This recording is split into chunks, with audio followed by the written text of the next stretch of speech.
Şiir de göre şair. Hacamız ciğerimiz.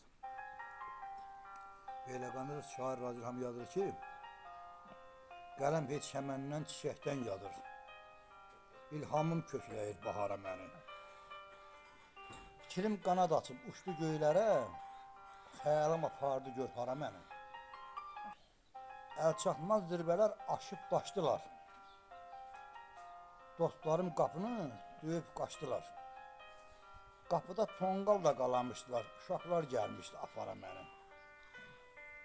Hərdən yürüyürdüm, yerə dəyirdim. Çəpər uçururdum, budaq əyirdim. Qonşunun bağında meyvə dəlirdim, anam səsləyəndə nahara məni. Sağ ol şair, sağ ol. Bitməzdi hər cürlü oyunumuz bizim. Yaşa. Kiçikliydi əyəğim, yaraydı dizim.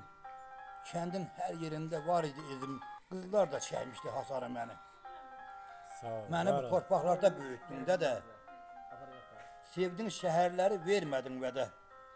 Ay Razı, ay Razı, dağların seli gəlsə də çətin qoparacaq torpaqdan məni. Allah var ol, rahmet var ol, eylesin. var ol, var ol, var ol, var ol.